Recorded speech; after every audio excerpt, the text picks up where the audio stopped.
Sa iba pang balita, nalampasan na ang Guinness World Record sa bilang ng organ sharing sa bansa. Ito'y matapos isagawa ang 2014 World Organ Donor Registration sa Polytechnic University of the Philippines o PUP.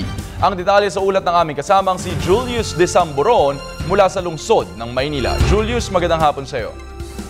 Tama ka dyan, JC. Sa loob nga ng isang oras ay nalampasan na itong naging successful itong World Organ Sharing dito sa Polytechnic University of the Philippines sa Santa Mesa. Base sa pinakahuling tala ay umabot na sa higit 4,000 itong bilang ng mga nakiisa at nakilahok dito sa World Organ Sharing. Umaga pa lamang na magsimulang pumila ang mga kalahok sa sinasabing World Organ Sharing. At inaasahan nga sa sinasabing organ sharing na ito, mula kaninang umaga ay dinaluhan ito ng mga mag-aaral at maging ng mga guro na naandito. Sa panayam natin kanina kay Health Assistant Secretary Eric Tayag, sinabi nito sa ating panayam na hindi imposible na malampasan ng Pilipinas ang nasabing record. Narito po ang pahayag ni Asek Tayag.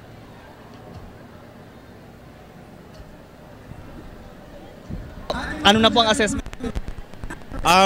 Kayang-kaya nating ma-break ang record. Nandito tayo ngayon sa PUP at may iba pa pong lugar sa buong bansa na mag-attempt na mag-break ng Guinness World Record sa most number of people to sign up for organ donor. Alam mo, itong kampanyang to ng Department of Health sa pakikipagtulungan ng civil society, ng pribadong sektor, ng National Kidney Transplant Institute, ito ay para mapataas natin ang kaalaman na ang pagdodonate ng organ ay hindi dapat pinag-iisipan. Katulad dito, tuwan-tuwa kami sa mga mag-aaral sa PUP sa suportang binigay nila sa proyektong ito. Ilan po ba yung kailangan nating i-beat? Ilang number? Ang India may record sa single R, 2,755. Sa 8R, 10,450. So, ganun karami po. Ganon karami ang dapat nating ma-break. Alam mo, marami sa kababayan natin ang naghihintay, nangangailangan ng mga i-donate na organ. At kapos na kapos tayo. At ito ay isang magandang halimbawa na parang gagawin nating pagdodonate ng dugo. Umaga pa lamang nang magsimulang pumila ang naturamang kalahok sa labas ng track and field ng PUP mula ito sa mga mag-aaral at ilang faculty ng paaralan. Ilan sa mga nakilahok dito ang BS Computer Engineer Batch 2014 na sina Vanessa, Iya, Pat at Juana na walang pagsidlan ng tuwa dahil sa nakikita nilang mabuting dulot nito. Makakatulong pa sila. Dahil sa dami ng tao, kapansin-pansin ang pag-ikot ng mga otoridad, maging ang mga canine dog unit sa lugar. Sinabi ng PUP security na tinitiyak nila ang kaligtasan ng mga sumama dito. Samantala, naandito din ang iBank Foundation na pangunahing nagsagawa ng cornea transplant sa bansa. Narito naman ang pahayag kay iBank Foundation of the Philippines President, Dr. Minggita Padilla.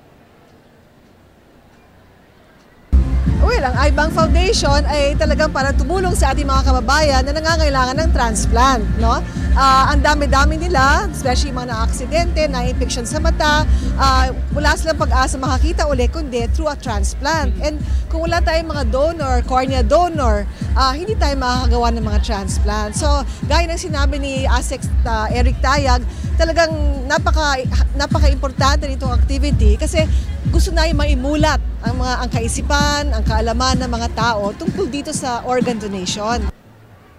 Pareho din namang nag-sign up at lumahok sina Asek Tayag at Dr. Padilla sa organ registration.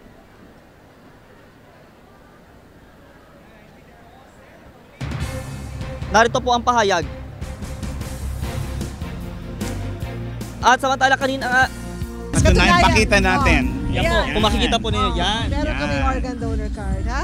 Okay? So we are really... Ito rin tatanggapin nila. Yes, no? And in fact, a lot of donor card, pati driver's license card. honored, tatanggapin din yan. Pero ang kahalagahan ng today is talagang mamulat, kaalaman, acceptance, maiba yung mga negative pag-iisip tungkol sa organ So donor. this is lifetime na, sir.